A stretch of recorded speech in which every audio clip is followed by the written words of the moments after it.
ஆண்டவராக இயேசு கிறிஸ்து நாமத்திலே உங்களை வாழ்த்தி வருகிறேன். இந்த வீடியோ வழியா உங்களை சந்திக்கிறதுல மிகப்பெரிய சந்தோஷம். அல்லேலூயா.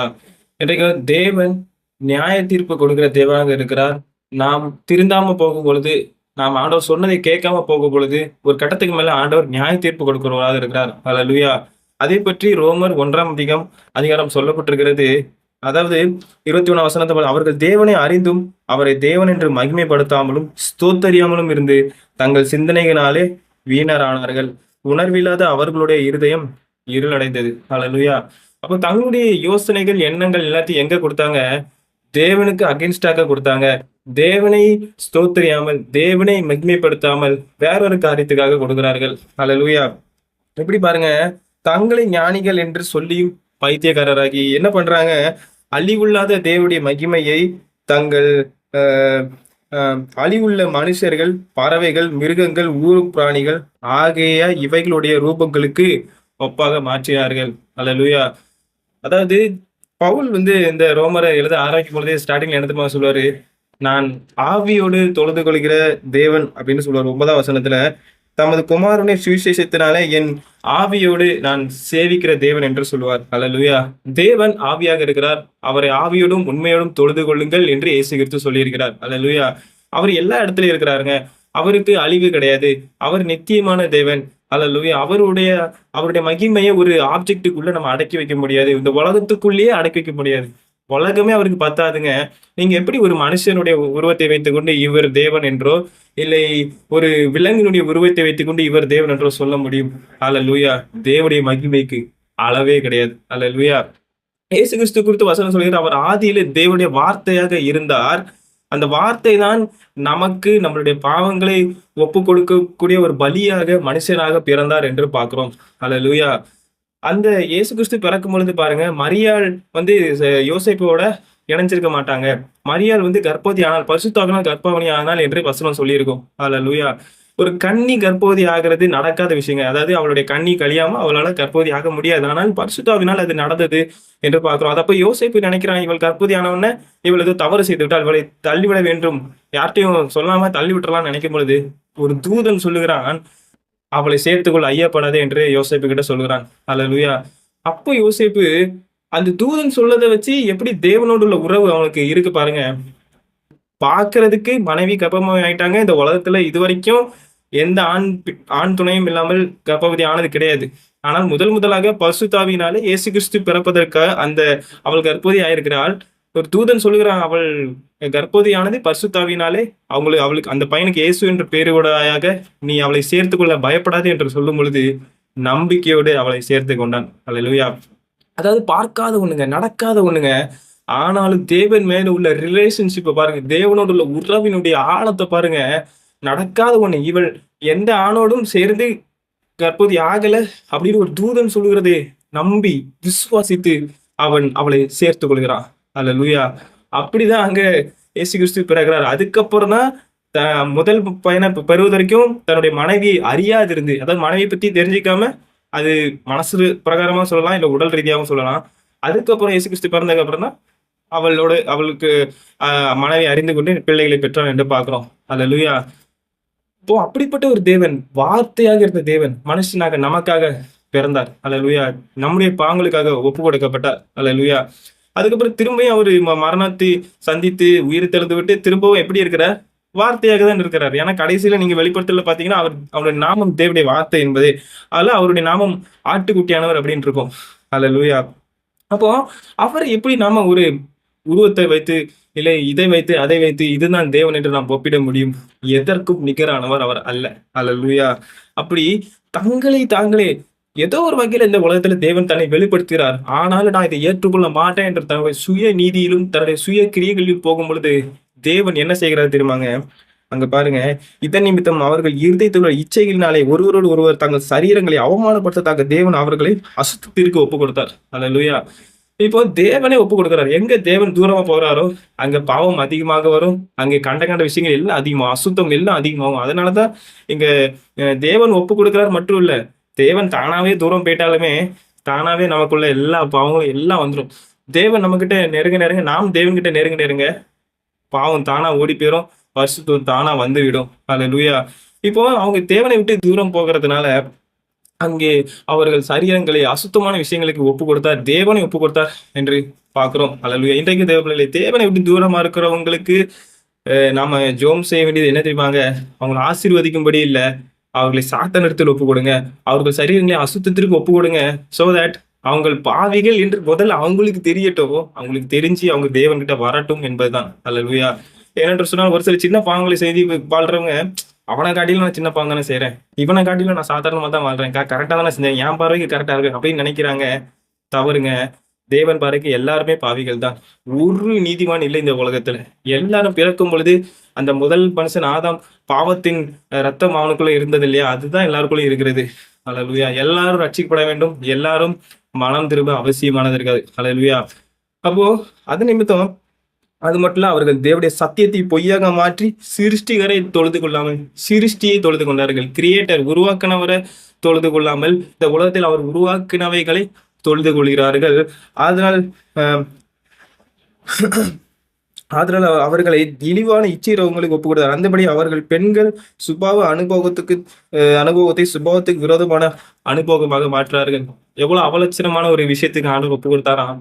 சுபாவ இதுக்கு விரோதமாக பெண்கள் இதுபடி ஆண்டவர் அவர்களை அனுபவமும் மாற்றினார்கள். அப்படி ஆண்களும் பெண்களை சுபாவத்தின்படி அனுபவிக்காமல் ஒருவர் விரக தாபத்தினாலே பொங்கி ஆணோடைய ஆண் அவலட்சமானதை நடப்பித்து தங்கள் தப்பிதத்திற்கு தகுதியான பலனை தங்களுக்குள் அடைந்தார்கள். அல்லேலூயா. தேவனை தேடாம போனல, தேவனை ஸ்தோத்தரிக்காம போனல, கடைசியா அவன் வாழ்க்கை எங்க போகுது? பிசாசு கூட உள்ள ஒரு உறவுல போகுது. அல்லேலூயா. பிசாசுடைய அசுத்தமான விஷயங்களுக்குள்ள வாழ்க்கை போகிறது. அல்லேலூயா. தேவ பிள்ளைகளே, நம் வாழ்க்கையில ஒன்றை புரிந்து கொள்ள வேண்டும். என்ன இருக்குதோ இல்லையோ, தேவன் தேவனாக தான் இருக்கிறார். நம் பாவத்துக்கான விடுதலையை கொடுத்து விட்டார் இயேசுவின் மூலமாக. அல்லேலூயா. இதை நீங்க நம்புறீங்களா? அல்லேலூயா. அப்போ அந்த விடுதலையை முதல்ல கொண்டாடுங்க. அல்லேலூயா. அந்த உலகத்துல இருக்கிற பிரச்சனைகள் ஏராளம், உங்களுக்கு நிறைய இருக்கலாம், எனக்கு நிறைய இருக்கலாம். ஆனா அதெல்லாம் விடுங்க. முதல்ல ஆண்டவரை கொண்டாடுங்க, ஸ்தோத்திரிக்க கற்றுக்கொள்ளுங்க. சின்ன சின்ன விஷயங்களை ஸ்தோத்திரிக்க கற்றுக்கொள்ளுங்க. இன்னைக்கு ஒரு யுத்தம் நடக்கிறது, இன்னைக்கு எல்லாரும் பயப்படுறீங்க, இன்னைக்கு எல்லாரும் ஒரு சாப்பாடு தண்ணி கிடைச்சாலே போதும்னு தோணுது இல்ல, அது ஏன் அன்னைக்கு தோணல? நான் எத்தனையோ நாள் இந்த வீடியோஸ்ல சொல்லியிருப்பேனே, ஆண்டவர் ஒரு நாள் நம்மளை பத்திரமா பாதுகாக்கிறதே மிகப்பெரிய கிருபை, சாப்பாடு போடுறதே பெரிய கிருபை, ஒரு இடத்த ஒரு கொடுத்துருக்கிறதே பெரிய கிருபை என்று சொல்லியிருப்பேன் இல்லையா? அல்லேலூயா. அப்போலாம் அது பெருசா யாரும் கவனிக்கல, என்னமோ தெரியல. அல்லேலூயா. ஒரு யுத்தம் நடக்கும் பொழுது தெரியுது பாத்தீங்களா? ஏற்கனவே நான் ஒரு நாள் சொன்னேன், கோடாரியானது மரத்தின் வேர் அருகே வைக்கப்பட்டு இருக்கிறது. ரொம்ப க்ளோஸுக்கு வந்துட்டோம். அந்த உலகம்லாம் எப்போ என்ன நடக்கும்னு ஒண்ணும் தெரியாது. எந்த வாழ்க்கையும் யாருக்கும் நிரந்தரம் கிடையாது. அல்லேலூயா. ஆனா ஒரு விஷயத்துல உங்கள் வாழ்க்கை நிரந்தரம், செட்டில்டுன்னு என்னால சொல்ல முடியும். எப்படி தெரியுமா? இயேசுக்குள் நீங்க இருந்தீங்க அப்படின்னா. அல்லேலூயா. இயேசுக்குள் இருந்தீங்க அப்படின்னா உங்களுடைய பரலோக வாழ்க்கையும் செட்டில்டு, வரப்போற நித்திய ஜீவன் செட்டில்டு. அது மட்டும் இல்ல, இந்த உலக பிரகாரமாக என்ன வேணுமோ அவர் தருவார். அல்லேலூயா. உங்களுக்கு நீங்க ஒரு விஷயத்த செய்ய போறீங்க, இயேசுக்காக செய்ய போறீங்கன்னு அவர் ஒரு காலிங் அழைப்பு வைத்திருந்தாருன்னா, லட்சம் கோடி எவ்வளவு கோடியா இருந்தாலும் சரி, இந்த உலகம் தாங்க முடியாதத்தக்கதாக உங்களுக்கு பணம், ஆஸ்தியோ ஏதோ ஒன்று வேணுமா, அவர் தருவார். ஏன்னா எல்லாம் முதல்ல அவருடையது. அல்லேலூயா. அதனால இந்த உலக பிரகாரமான ஆஸ்தியை பார்த்து உங்களை நீங்க எடை போடாதீங்க. பரலோக ஆஸ்தியை பார்த்து நீங்கள் உங்களை எடை போடுங்க. அல்லேலூயா. அவர் சிலுவையில செய்த தியாகத்திலிருந்து உங்களை நீங்களே எடை போடுங்க. அல்லேலூயா. அவருடைய நீதியாக நீங்க இருக்கிறீங்க. அவர் உங்கள் பாவத்துக்காக ஒப்பு கொடுக்கப்பட்டதுனால அவருடைய நீதியாக நீங்க இருக்கிறீங்க. எவ்வளவு பெரிய ஸ்லாகியம் தெரியுமாங்க? எப்படிப்பட்ட ஒரு செட்டில்மெண்ட்டுக்குள்ள நம்ம இருக்கிறோம் தெரியுமாங்க? எவ்வளவு பெரிய சோர்ஸ் கிட்ட நம்ம இருக்கிறோம். சூரியன் கிட்ட இருந்தா எப்படி வெளிச்சம் கிடைக்குதோ, ஏசு கிறிஸ்துக்கிடம் இருந்தா எல்லா நன்மைகளும் கிடைச்சிக்கிட்டே இருக்கும். நம்ம தேவை இன்னைக்கு என்ன ஆண்டவர் கொடுத்துருக்கிறார், அதை வச்சு என்ன வாழணும், என்ன செய்யணும், அதை மட்டும் செஞ்சுட்டு போயிட்டே இருக்கும். நாளைக்கு என்ன தராரோ தரலையோ, இதை விட நல்ல போன் தருவாரோ தரலையோ, நல்ல கேமரா தருவாரோ தரலையோ, என்ன தராரோ தரலையோ, ஆனா இன்னைக்கு இதை கொடுத்துருக்கிறார். அவர் அதை செய்யறதுக்கான திறந்த வாசலை கொடுத்துருக்காரு, கிருபையை கொடுத்துருக்காரு. செஞ்சுட்டு போயிட்டே இருக்கணும். அல்லேலூயா. நாளைக்கானதை நினைச்சு கவலைப்படக்கூடாது. அர்ஜென்ட்ல போய் இஎம்ஐல வாங்கக்கூடாது. அல்லேலூயா. அப்போ அது மட்டும் இல்ல, தேவனை அறியும் அறிவை பற்றி கொண்ட அவர்களுக்கு மனதெல்லாம் இருந்தபடியால் தகாதவைகளை செய்யும்படிக்கு தேவன் அவர்களை கேடான சிந்தைக்கு ஒப்பு கொடுத்தார். அல்லேலூயா. நல்லா பாருங்க, தேவனை அறியும் அறிவை அவர்கள் ஏற்றுக்கொள்ள மனசு இல்லைங்கிறதுனால, மனது இல்லாது இருந்தபடியால் தகாதவைகளுக்கு தேவன் அவர்களை ஒப்பு கொடுத்தார் என்று பார்க்கிறோம். அல்லேலூயா. என்றைக்குமே தேவ பிள்ளைகளே, வாழ்க்கையில ஒரு நாள் அப்படிங்கிறது நம்ம ஆண்டவரை பத்தி தெரிஞ்சுக்கிறதுக்காக தான். அல்லேலூயா. ஆண்டவரை பத்தி தெரிஞ்சுக்காம போகும் பொழுது தகாத சிந்தனைகள் நமக்குள்ள வருகிறது. இந்த உலக பிரகாரமான சிந்தனைகள், பிசாசின் சிந்தனைகள், சுய சிந்தைகள் எல்லாமே வேஸ்ட் தாங்க. எல்லாம் அழிஞ்சு போறதுதான். எல்லாமே நரகத்துக்கு எதுவானது இதெல்லாம். அல்லேலூயா. ஆனா தேவனுடைய சிந்தை இருக்கு பாத்தீங்களா? இயேசு கிறிஸ்து அறிகிற அறிவு பாத்தீங்களா? அது மட்டும் தான் நமக்கு நித்திய ஜீவனாக இருக்கும். அல்லேலூயா. அதனால ஒரு நாள்ல அவரை பத்தி என்ன தெரிஞ்சுக்கிட்டீங்கன்னு யோசிச்சு பாருங்க. கொஞ்சம் அவர்கிட்ட நல்ல டைம் ஸ்பெண்ட் பண்ணோமா அப்படின்னு யோசிச்சு பாருங்க. அல்லேலூயா. யோவான்ல 17ஆம் அதிகாரத்துல சொல்லப்பட்டிருக்கிறது, ஒன்றான மெய் தேவனாகிய உம்மையும் நீர் அனுப்பினவராகிய இயேசு கிறிஸ்துவையும் விசுவாசிப்பதே நித்திய ஜீவன், அறிந்து கொள்வதே நித்திய ஜீவன். அல்லேலூயா. தேவனையும் விசுவாசிக்க வேண்டும், இயேசு கிறிஸ்துவையும் விசுவாசிக்க வேண்டும், பரிசுத்த ஆவியானவர் நம்மளுக்குள் இருக்கிறதை அறிந்திருக்க வேண்டும். அல்லேலூயா. மூணுமே இம்பார்ட்டன்ட் தான். மூணு பேருமே திருத்துவத்தின் நபர்களாக இருக்கிறாங்க. அல்லேலூயா. எஸ், தேவன் அவர்தான் மெயின் சோர்ஸ். அவருடைய வார்த்தை இயேசு கிறிஸ்து, அவருக்குள் இருந்து கிரியை செய்கிற ஆவியானவர் பரிசுத்த ஆவியானவர். அல்லேலூயா. இவ்வளவு தாங்க. இது வந்து நமக்கு உலக பிரகாரமாக மேக்ஸிமம் புரிஞ்சுக்க கஷ்டமா இருக்கும். ஆஹ் நமக்கே நமக்குள்ளே என்னென்ன இருக்குன்னா, ஆவி, ஆத்மா, சரீரம் மூணா இருக்குது இல்லையா? அல்லேலூயா. நமக்குள்ள ஆவி இருக்கிறது, நமக்குள்ள ஆத்மா இருக்கிறது, நம்மளுடைய சரீரம் இருக்கிறது. அல்லேலூயா. அதே போல தேவன் அப்படி இருக்கிறார். இந்த உலக பிரகாரமாக நம்ம புரிஞ்சுக்கிறதுக்காக தான் தேவன் அவருடைய வார்த்தையை தம்முடைய குமாரனாக அனுப்பினார் அப்படின்னு சொல்லப்பட்டிருக்கும். அதாவது குமாரனுங்கிறது கூட ரொம்ப ஆழமான ரிலேஷன்ஷிப் அது சொல்ல போனா. அல்லேலூயா. அது எப்படி நமக்கு இந்த உலகத்துல புரிஞ்சுக்கிட முடியாது. அல்லேலூயா. அது சாம்பிள் எக்ஸாம்பிளா தான் குமாரன், தேவனுடைய குமாரன் அப்படின்னு நமக்கு சொல்லப்பட்டிருக்கிறது. அது மட்டும் இல்ல, நீங்க இயேசு கிறிஸ்துடைய மனவாட்டியாக நாம இருக்கிறோம் இல்லையா? அதுவும் இந்த உலக பிரகாரமான கணவன் மனைவி உறவு வைத்து கணவனுக்கு எப்படி மனைவி ரெடி ஆகுறாங்களோ அதே மாதிரி இயேசு கிறிஸ்துவுக்கு நாம் சர்ச்சாக, சபையாக, ஒவ்வொருத்தரும் ஒவ்வொரு ஆலயமாக இருக்கிறோம். நாம் இயேசு கிறிஸ்துவை சந்திக்க பரிசுத்தமாகி ரெடி ஆகிறோம் அப்படிங்கிறது, அதுவும் ஒரு புரிஞ்சிக்கிற ஒரு எக்ஸாம்பிளுக்காக தான். அதுவே தவிர அது இன்னும் ஆழமானது. அல்லேலூயா. இந்த உலக பிரகாரமான இதங்களை வச்சு கொஞ்சம் நம்ம புரிஞ்சுக்கிறதுக்காக தான் அது சொல்லப்பட்டிருக்கிறது. ஆனால் அது இன்னும் ஆழமானது, இன்னும் ரகசியமானது. அல்லேலூயா. அது தேவனை சந்திக்கும் பொழுதுதான் நிறைய விஷயங்கள் புரியும். நிறைய விஷயங்கள் அவர்கிட்ட போய் முகமுகமா அவரை பார்க்கும் பொழுதுதான் அதுக்கான திறவுகோலே கிடைக்கும். இந்த உலக சிந்தனைகள், இந்த உலக வாழ்க்கையில் இருக்கும் பொழுது நிறைய விஷயம், ஆழமான கருத்துக்கள் வேத சொல்லப்படுறது புரிஞ்சிக்க முடியாது நம்மளால. அல்லேலூயா. 100% ஒரு வசனமே எடுத்துக்கொள்வோமே, அதனுடைய 100% நம்மளால புரிஞ்சிக்க முடியாது. ஆண்டவர் கிருபை இருந்தா மட்டும்தான் ஒரு 50% புரிஞ்சிக்க முடியும். அல்லேலூயா. ஏன்னா வசனத்துக்கு அத்தனை டைமென்ஷன்ஸ் உண்டு, வசனத்துக்கு அவ்வளவு ஆழம் உண்டு. அதனால்தான் பவுல் சொல்லுகிறார், இயேசு கிறிஸ்து அறிவின் நீளமும் அகலமும் ஆழமும் உயரமும் எல்லாத்துலயும் நீங்கள் பெருக வேண்டும் என்று சொல்லுகிறார். அல்லேலூயா. அது மட்டும் இல்லைங்க, இயேசு கிறிஸ்து செய்த தியாகத்தை பாருங்க. லூக்கால எல்லாரும் கிண்டல் பண்றாங்க, நீ கிறிஸ்தவனால் உன்னை நீயே ரசித்துக் கொள்ளு, அவர் ரட்சித்துக் கொள்ளவில்லை. அவரை ரசித்துக் கொண்டார் அப்படின்னா நம்மளை ரட்சித்துக் கொள்ள முடியாது. அதனாலதான் தேவனுடைய சித்தத்தின்படி தன்னைத்தானே ஒப்பு கொடுத்தார், அவரை ரட்சிக்காமல் நம்மை ரட்சிக்கப்படும்படி. அல்லேலூயா. அந்த இடத்துல அவர் தன்னைத்தானே பலியாக ஒப்பு கொடுத்தார், நம்மை ரட்சிக்கும்படிக்கு. அல்லேலூயா. எல்லாரும் சொன்னாங்க, நீ கிறிஸ்துவானா உன்னை நீ ரட்சித்துக் கொள்ளு, நீ யூதருடைய ராஜாவானா உன்னை ரட்சித்துக் கொள்ளு. அந்த வார்த்தைக்கு என்னடா கேட்டுன்னு சொல்லி அவர் தன்னை ரட்சித்துக் கொள்ள முடியும். ஆனா அது செய்ய மாட்டாரு. தேவ சித்தத்தை செய்து இன்றைக்கு நம்ம லைஃப்ல மத்தவங்க நம்மளை பத்தி, நீ எல்லாம் ஒரு நீதிமானா, நீ எல்லாம் ஒரு இப்ப அப்படி இப்படியே நிறைய பேர் பேசலாங்க. ஆனா தேவ சித்தத்துக்கு உங்களை நீங்களே ஒப்பு கொடுங்க. அவங்க சொல்றாங்கிறதுக்காக நம்ம ப்ரூஃப் பண்ணி காமிக்க முடியாது.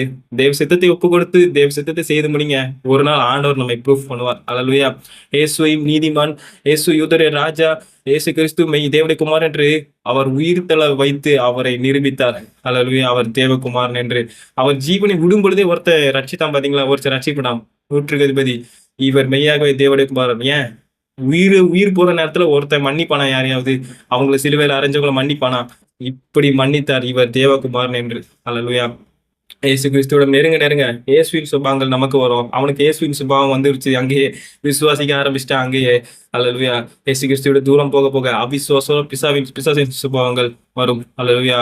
உள்ளவன் எவனோ அவனுக்கு இன்னும் கொடுக்கப்படும். பரிசுத்தம், நீதி, அன்பு, சந்தோஷம், சமாதானம் எல்லாம் இன்னும் கொடுக்கப்படும். இல்லாதவன் எவனோ அவனுக்கு இன்னும் இருக்கிறதும் எடுத்துக்கொள்ளப்படும். இன்னும் வேதனையும் வலியும் கஷ்டங்களும் இந்த நரகத்துக்கு எதுவான காரியங்களுக்கு தான் அவனை ஆண்டவர் ஒப்பு கொடுக்கிறார். அல்லேலூயா. இன்றைய தேவர்களே, தேவனை நாம அறிந்திருக்கிறோமா? தேவனை ஸ்தோத்தரிக்கிறோமா? இதுக்காக தான் நாம படைக்கப்பட்டிருக்கிறோம். அல்லேலூயா. நாம் உருவாக்கப்பட்டதின் நோக்கமே ஆண்டவரை கொண்டாடுவது, ஆண்டவரை ஆர்ப்பரிப்பது, ஆண்டவரை துதித்து பாடுவது மட்டுமே. அல்லேலூயா. நீங்கள் ஏசாயா 53 படிச்சு பார்த்தீங்கன்னா, அவர் எப்படி நொறுக்கப்பட்டார் என்பதை பார்க்கலாம். மெய்யாகவே அவர் நம்முடைய பாடுகளை ஏற்றுக்கொண்டு நம்முடைய துக்கங்களை சுமந்தார்.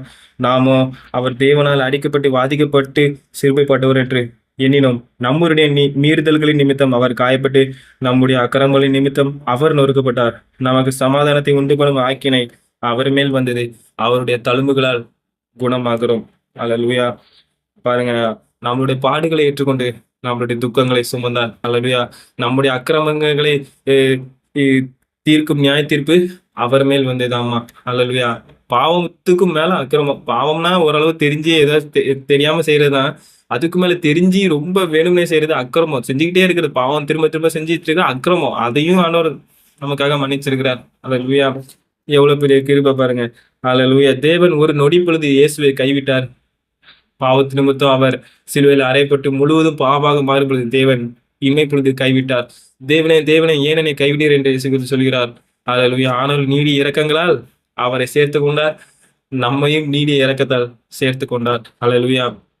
இன்றைக்கு தேவனே, நீங்க கிளைம் பண்ண வேண்டியது ஒன்னே ஒண்ணுதான். ஆண்டவரே, என் துக்கத்தை சுமந்து விட்டீங்க, என் பாடுகளை சுமந்து விட்டீங்க, என் நோய்களை சுமந்து விட்டீங்க, என் பாவத்தை சுமந்து விட்டீங்க, என் சாபத்தை சுமந்து விட்டீங்க.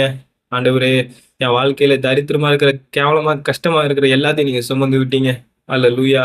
நான் உமக்குள்ள நீதிமான், நமக்குள்ள பரிசுத்தம் பார்க்கப்பட்டேன், நமக்குள்ள ஆசீர்வதிக்கப்பட்டேன். உங்களுடைய தழும்புகளால் சுகமான உம்முடைய நீதி எனக்கு தந்ததுக்காக நன்றி. ஆண்டவரே, உமக்குள்ள எனக்கு ஆசீர்வாதமும் அலங்காரம் மகிமையும் தந்ததுக்காக நன்றின்னு சொல்லுங்க. அல்லேலூயா. உமக்குள்ள எல்லாமே எனக்கு தந்ததுக்காக நன்றி அப்படின்னு நாம சொல்ல வேண்டியதுதான் அவசியமாக இருக்கிறது. அல்லேலூயா. எதுக்கும் தகுதி இல்லாத நம்மை தெரிந்து கொண்டு ராஜாவும் ஆசிரியமாக மாற்றினார். அல்லேலூயா. நாம் பாவம் செஞ்ச பொழுது அப்படியே நம்மளை விட்டுறாம நமக்காக இயேசு கிறிஸ்துவை கொடுத்து மீட்க வந்தார் பாருங்களேன். அல்லேலூயா. ரோமர் 5ஆம் அதிகாரத்துல வாசி பாத்தீங்கன்னா, ஒரு நீதிமான்காக இன்னொரு நீதிமான் உயிரை கொடுக்க துணிவா. ஆனால் நாம் பாவிகளா இருக்கிற தேவன் நமக்காக உயிரை கொடுத்ததால நம்மேல் வைத்த அன்பு அங்கே வெளிப்படுகிறது என்று சொல்லுகிறார். அல்லேலூயா. ஆமாங்க, நம்ம பாவிகளா இருக்க நம்மள வந்து ரட்சிக்கணுங்கிறது என்ன அவசியம் இருக்குது? அல்லேலூயா. ஆனா நம்ம தான் தெரிந்து கொண்டா நம்ம நேசித்தா. அல்லேலூயா. இன்றைக்கு தேவப்பிள்ளைகளே, ஆஹ் நமக்கு பரிசுத்தாவினை தந்திருக்கிறார். வசனம் 5ஆம் அதிகாரம் 5ஆம் வசனத்துல பாத்தீங்கன்னா, நமக்கு அருளப்பட்ட பரிசுத்தாவினாலே தேவ அன்பு நம்முடைய இருதயங்களில் ஊற்றப்பட்டிருக்கிறது. அந்த நம்பிக்கை நம்மை வெட்கப்படுத்தாது. அல்லேலூயா. தேவ அன்பை நம்முடைய இருதயத்தில் ஊற்றப்பட்டிருக்கிறது.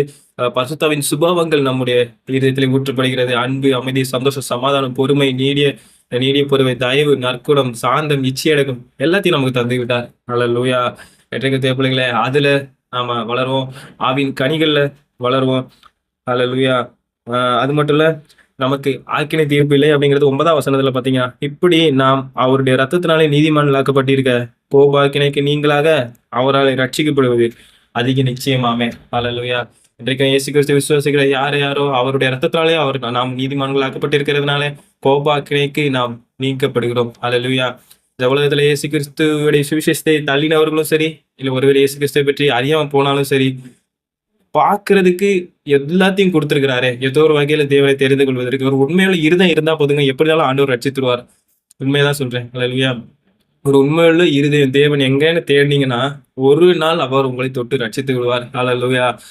அப்படி உண்மையுள்ள இருதயம் இல்லாம போனதுனாலதான் ஆண்டவர் அவர்களை சுபாவத்துக்கு விரோதமாகவும் சீர்கேடுகளுக்கும் ஒப்பு கொடுத்தார் என்று பாக்குறோம். அல்லேலூயா. எல்லாத்துக்கும் மேலாக நியாய தீர்ப்பு கொடுக்கிறார் என்று பாக்குறோம். அல்லேலூயா. இன்றைக்கு தேவர்களே, எல்லாமே சொல்லுகிறது தேவன் அவர் தான் எல்லாத்தையும் உருவாக்கினார் என்று பவுல் சொல்கிறார். நான் சாட்சியாக நான் ஆவியோடு சேவிக்கிற தேவனுக்கு முன்பாக சொல்லுகிறேன்னு ஒரு விஷயத்த சொல்லுகிறார். அல்லேலூயா. இன்றைக்கு நாம் ஆவியோடு உண்மையோட தேவனை தொழுது கொள்கிறோமா? அவரை ஸ்தோத்திரிக்கிறோமா? அவர் நமக்காக ஜீவனை கொடுத்ததற்கு நாம் அவரை ஸ்தோத்தரிக்கிறோமா? அல்லேலூயா. இன்றைக்கு சற்று யோசித்து வைப்போம். நம்ம வாழ்க்கை அவரத்துல போடும். ஆண்டவரே, எங்க வாழ்க்கை உங்க கையில தருகிறேன் ஆண்டவரே. எங்களால ஒண்ணும் முடியாத ஆண்டவரே, உங்களால எல்லாம் கூடும் ஆண்டவரே. எங்களால ரட்சிக்கப்பட்டு பருவத்துக்கு வர முடியாத ஆண்டவரே, நீங்க எங்களுக்காக உங்க உயிரை கொடுத்தீங்க ஆண்டவரே. உங்க உயிரை கொடுத்த ஆண்டவரே, இந்த ரத்தத்தினாலே எங்களை நீதிமானம் மாத்தீங்க. இந்த ரத்தத்தினாலே எங்களை சாபத்துல இருந்து நீங்க ஆசீர்வாதம் மாற்றீங்க. இந்த தழும்புகளால் சுகத்தையும் பலத்தையும் ஆரோக்கியத்தையும் கொடுத்தீங்க. எங்க நிந்தையும் அவமானமான வாழ்க்கையை மாத்தி ஆசீர்வாதமும் அலங்காரம் மேன்மையாக மகிமையாக வச்சிருக்கிறீங்க ஆண்டவரே. எங்க தரித்திரத்தை நீங்க எங்களை ஐஸ்வர்யால மாத்தி இருக்கிறீங்க ஆண்டவரே. எங்கள் துக்கம், பாடுகள், நிந்தனைகள், அவமானங்கள் எல்லாத்தையும் மாற்றி இருக்காங்க நன்றி. நீர் மெய்யாகவே எங்கள் பாடுகளை சுமந்து கொண்டு எங்கள் துக்கங்களை சுமந்தீங்க ஆண்டவரே. அல்லேலூயா. எல்லாத்துக்கும் உமக்கு நன்றி சொல்லுகிறோம் ஆண்டவரே. வேற என்ன ஆண்டவரே எங்களால் செய்ய முடியும்? எப்பொழுதும் உண்மையை ஸ்தோத்தரிக்கும் ஆண்டவரே. நீ செய்த சகல உபகாரங்களுக்காகவும் நன்றி. எங்க வாழ்க்கையில எங்களுக்கு எப்போ என்ன தேவையோ நிறைவாக கொடுத்து எங்களை ஆசீர்வதிக்கிற தேவன், உண்மையுள்ள தேவன் நீங்க இருக்கிறபடினாலே நாங்கள் எதுக்கும் கவலைப்பட தேவையில்ல ஆண்டவரே. எங்க வாழ்க்கை செட்டில்டு ஆண்டவரே, எங்க லைஃப் செட்டில்டு, உங்களுக்குள்ள செட்டில். பரலோக ராஜ்யம் எங்களுக்குள்ள இருக்கிறது, பரலோக நித்திய ஜீவன் எங்களுக்கு தருவீங்க. அது மட்டும் இந்த உலகத்துல என்ன தேவையோ எல்லாத்தையும் தந்து ஆசீர்வதிப்பீங்க. எங்க லைஃபை செட்டில்மெண்ட் பண்ணதுக்காக நன்றி. எல்லா நன்மைகளையும் எங்களுக்கு கொடுத்து ஆசீர்வதிக்காக நன்றி.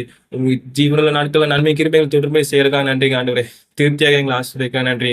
இப்படி கிருபை எப்பொழுது எங்களுக்கு கூட இருக்கிறப்பனால நன்றி. இந்த ரத்த கோட்டை எடுத்து மூடிகளுக்காக நன்றி. இயேசுவின் நாமத்தில் ஜெபிக்கிறேன் ஜீவன் நல்ல பிதாவே. ஆமென் ஆமென் ஆமென் ஆமென். கர்த்தராகிய இயேசு கிறிஸ்து மாறனாதா. God bless you.